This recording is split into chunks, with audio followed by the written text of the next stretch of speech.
हो गया और वो जब कहाँ आ गया, वो रोड पर आ गया, वो दिखने लगा छुट्टा गाय घूम रही है। तो माननीय मुख्यमंत्री जी ने उत्तर प्रदेश में 8,500 इस समय स्थायी और इस प्रकार का कदम नहीं उठाया है। योगी जी के इस निर्णय के लिए जोरदार ताली बजा के हम उनका स्वागत करते हैं। लेकिन आगे के 2 काम जो हमें आपको करना है, सरकार ने अपना पूरा काम कर दिया है, माननीय मुख्यमंत्री जी ने अपना पूरा काम कर दिया है, लेकिन अब हम आपका काम है। वो हमारा आपका काम क्या है? जोरदार हम लोग ताली बजा के उसका नारा लगा के कहेंगे, हम कहेंगे परिवारजनों की थाली में, आप कहेंगे जहर मुक्त भोजन।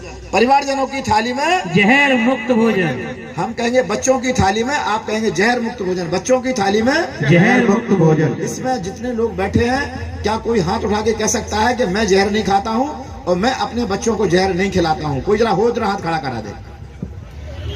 जितने लोग हैं, अभी हम 2 गौआश्रय स्थल पर देखने गए थे, वहां आलू की खेती की शुरुआत हो रही है। आलू में कितना डीएपी, यूरिया, खरपतवारनाशक, कीटनाशक डाला जाता है, आपको मालूम है? जो डाल रहे हैं वो धरती के माध्यम से, हमारे जड़ के माध्यम से फल फूल पत्ती तने में आ रहा है, और हमारे पशु भी कीटनाशक दवाएं, डीएपी, यूरिया खा रहे हैं, और हम जितने लोग बैठे हैं सब के सब जहर खा रहे हैं। खा रहे कि नहीं खा रहे हैं? खा रहे कि नहीं खा रहे? अब इसका उपाय क्या है? इसका उपाय है, हम कहेंगे गौ आधारित, आप कहेंगे जहर मुक्त खेती। गौ आधारित जहर मुक्त खेती। और वो उपाय क्या है? ये जितना गोवंश है, ये प्रतिदिन 5 से 7 लीटर गौमूत्र, 10 किलो गोबर रोज देता है। देता नहीं देता है? अब हमें क्या करना है कि जो गौशाला, गौ आश्रय स्थल है, मैं यहाँ बैठे हुए सभी लोगों से निवेदन करता हूँ, सभी संतों से निवेदन कर रहा हूँ, और हमारे विश्व हिंदू परिषद के जो कार्यकर्ता हैं और नौजवान, सबसे मैं निवेदन कर रहा हूँ, आप सबको किसी ना किसी गौशाला, गौ आश्रय स्थल को केंद्र बना के वहां के आसपास के 5-10 गांव में जो महिलाओं के स्वयं सहायता समूह बने हैं, जो किसान खेती कर रहा है, उनके घर पर, उनके खेत को उस गौशाला से, गौ आश्रय स्थल से 1 गाय से लेकर 4 गाय उनको मुख्यमंत्री गौवंश सहभागिता योजना से दिलाना है। क्या दिलाना है? क्या गाय? 1 गाय से हम कहेंगे 1 गाय ले जाओ, आप कहेंगे 1,500 रुपये महीना पाओ। 1 गाय ले जाओ, 1,500 रुपये महीना पाओ। 2 गाय ले जाओ, 3,000 रुपए। 3 गाय ले जाओ, 4,500। 4 गाय ले जाओ, 6,000 रुपए। आप बताइए, मैंने जब 2006 में अपनी गौशाला पे गाय ली तो मैंने 2,900 रुपए की गाय खरीदी थी।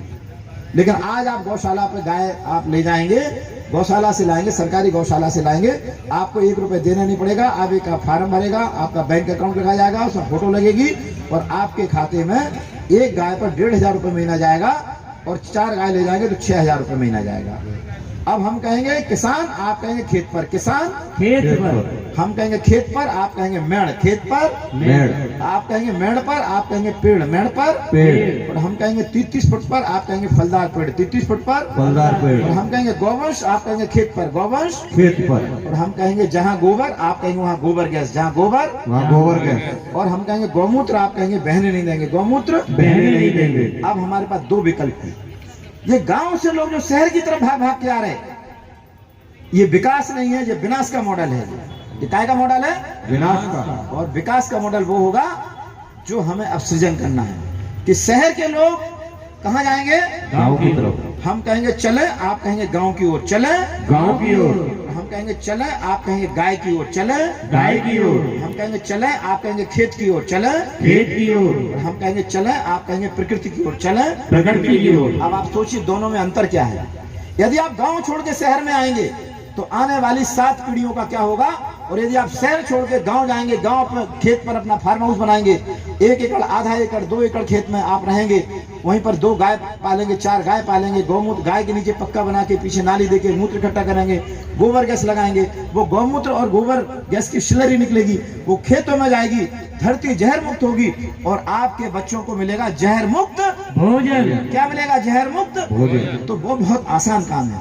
इसका आधार है, वो है किसान को खेत पर, गाय को खेत पर। गाय कहाँ होगी? खेत पर। गौशाला, गौ आश्रय स्थल से इकोनॉमी लॉस हो रही है, अर्थव्यवस्था बिगड़ रही है, लेकिन यही गाय जब किसान के पास पहुंच जाएगी और गौमूत्र और गोबर गैस से के माध्यम से खाद खेतों में जाएगी, तो हमारे देश में 2,85,000 करोड़ रुपए की केमिकल की, फर्टिलाइजर की सब्सिडी जा रही है फर्टिलाइजर कंपनियों को।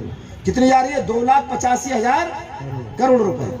और 3 लाख करोड़ रुपए किसानों के द्वारा खर्च हो रहा है खरपतवारनाशक खरीदने में, कीटनाशक खरीदने में और डीएपी यूरिया खरीदने में, और 5 लाख करोड़ रुपए खर्च हो रहा है चिकित्सा में। इतना बड़ा व्यय रुकेगा, लेकिन इस सब का समाधान है, वो है हम अपना फार्म हाउस बनाएं। आप फार्म हाउस क्यों बनाएंगे? आप आगरा शहर में यदि मकान बनाते हैं, मकान लेते हैं, फ्लैट खरीदते हैं, आपको 50 लाख रुपए से 1 करोड़ रुपए में मिलेगा। क्यों भाई, सही कह रहे गलत कह रहे? 50 लाख रुपए से सस्ता किसी भी कहीं आपको फ्लैट नहीं मिल रहा होगा। आप क्या करिए कि गांव में जो आपकी आधा एकड़, 1 एकड़, 2 एकड़ जमीन है, आप उस पर तार फेंसिंग करके बढ़िया मजबूती के साथ, और वहां पर आप थोड़ा सुरक्षा की व्यवस्था करेंगे। 2 कमरा किचन लेटरूम बाथरूम, 3 कमरा किचन लेटरूम बाथरूम बनाएंगे, 2 गाय रख लो। आप नौकरी करते हैं, सवेरे 8 बजे तक अपनी, सवेरे 6 बजे से उठिए, 8 बजे तक गौ सेवा करिए, खेती करिए, शाम को जब 6 बजे पहुंच जाएंगे फिर करिए। संडे की छुट्टी होती है, सैटरडे की छुट्टी होती है, जितने दिन छुट्टी होती है, साल में कम से कम 50 दिन की छुट्टी होती है, उतने दिन आपको आपकी भिंडी, आपकी लौकी, आपकी तरोई, आपके करेला, वो सब जहर मुक्त होंगे। होंगे कि नहीं होंगे? तो हम कहेंगे पुनः कि बच्चों की थाली में, आप कहेंगे जहर मुक्त भोजन, बच्चों की थाली में जहर मुक्त भोजन। हमारी जो माताएं बहनें बैठी हैं, इनके लिए जोरदार ताली बजा के हम इनका स्वागत करते हैं कि जिस दिन माता चाहे लेगी। ये धरती ही सीता माता है, ये हमारी माँ है, गौ हमारी माता है।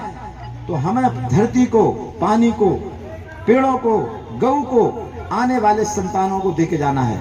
मैं अपनी अंतिम बात पूरी करने के पहले 2-3 बात और कहना चाहता हूं। देखिए, 2 प्रकार की संतानें होती है, एक होता है सपूत, एक होता है कपूत। सपूत कौन होता है? कि उसके माता पिता ने जो उसको दिया, उससे ज्यादा अच्छा अपने बच्चों को छोड़ के जाएगा। वो कौन हुआ? वो कौन हुआ? सपूत। सपूत हुआ। और जो हमारे माता पिता ने हमको दिया, उसका विनाश करके बच्चों को देके जाएगा, तो वो कौन होगा? कपूत। कपूत होगा। आप बताइए, जीवन जीने के लिए 21,600 बार हम दिन में श्वास लेते हैं, 10-15 बार पानी की आवश्यकता होती है, 2 बार 3 बार भोजन करते हैं। आज सबसे बड़ा संकट हो रहा है शुद्ध हवा, शुद्ध पानी, शुद्ध भोजन का। संकट बढ़ रहा है कि नहीं बढ़ रहा है?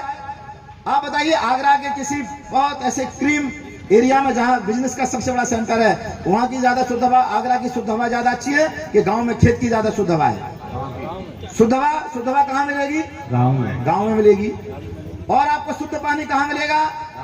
आज कितना बड़ा संकट आ गया है कि 10-10 रुपए की, 20-20 रुपए की बोतलें पानी की हम पी रहे हैं। आने वाले बच्चों को हम पानी के लिए त्राई करके छोड़ के जाएंगे। तो इसलिए हमें पानी को रोकना है और खेत को, धरती को जहर मुक्त करना है। नहीं तो आने वाले 50 सालों में हमारे पास, सबके पास कार होगी, मकान होंगे, धन दौलत होगी, बैंक बैलेंस होगा, लेकिन हमारे बच्चे भूखे मरेंगे। आप बताइए, जमीनें कम हो रही है, बढ़ रही हैं? आबादी कम हो रही है, बढ़ रही है? जब देश स्वतंत्र हुआ था, उस समय हमारे देश की आबादी 39 करोड़ थी, गौवंश की संख्या 32 करोड़ थी। आज 32 करोड़ से घटके देसी गौवंश की संख्या इस देश में 8 करोड़ बची है, और आबादी हो गई 145 करोड़। हो गई कि नहीं हो रही? पहले लगभग 1 व्यक्ति पर 1 गाय थी, आज लगभग 15-16 व्यक्तियों पर 1 गाय है। तो आज हम कहेंगे हमें अपना मानक बदलना पड़ेगा। असली माता पिता वो है जो अपने बच्चों को शुद्ध हवा, शुद्ध पानी, शुद्ध भोजन देने की व्यवस्था करके जा रहा है। तो वो व्यवस्था तब होगी जब हम खेत की तरफ जाएंगे, गांव की तरफ जाएंगे। गौशाला, गौआश्रय स्थल, ये हमारे 5E प्रोग्राम है। कितने ई? 5E। पहला जो हमारा गौशाला, गौआश्रय स्थल है, ये हमारा पहला बनेगा हमारा एनवायरमेंट का, जहर मुक्त खेती का, जहां पर हम किसानों को खेती भी कराएंगे, पेड़ भी लगवाएंगे, बागवानी भी कराएंगे। ये ई माने एनवायरमेंट। दूसरा ई हमारा इकोनॉमी।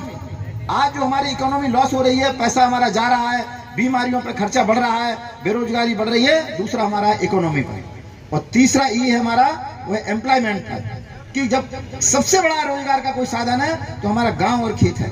और चौथा ये है एनर्जी का, जो हमारे पास में आज लगभग 12 लाख करोड़ रुपए का हम पेट्रोलियम दुनिया के देशों से मंगा रहे हैं। यदि हम हिंदुस्तान के, अपने गांव के, अपने मोहल्ले के, घर के केवल कचरा और गोबर का उपयोग कर लेंगे और गोबर गैस के माध्यम से हम इतनी एनर्जी पैदा करेंगे कि आज हमारा पेट्रोलियम पर जो गैसेस पर खर्च हो रहा है, इन सब चीजों से आजकल बायोगैस पर वाहन चल रहा है। मैं BDTC IIT दिल्ली में था, वहां की 1.25 लाख किलोमीटर कार चल चुकी बायोगैस से।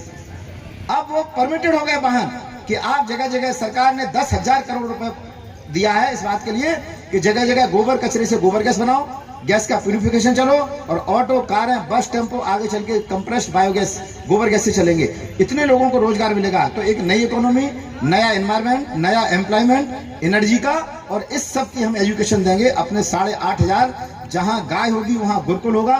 पूज्य आदरणीय शास्त्री जी के लिए जोरदार ताली बजा के स्वागत करें कि जो गुरुकुल चला रहे। भारत की समृद्धि का आधार गाय, गांव, गुरुकुल थे।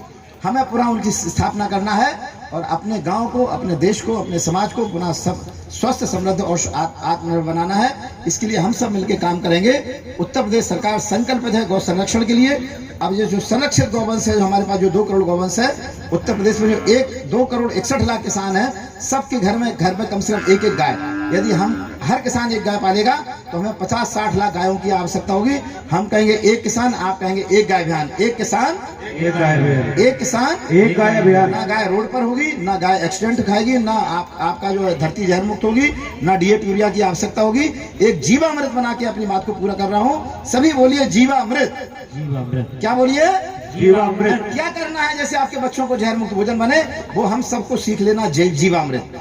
और वो किसानों को समझाना है, जो दूध देने वाला दूध आता है उसको समझाना है। और आपको गांव में साल में कम से कम 3 बार हम कहेंगे मेरा गांव, आप कहेंगे मेरा तीर्थ, मेरा गांव मेरा तीर्थ। और आप गांव जाके किसानों को बताना है जीवामृत कैसे बनाना है।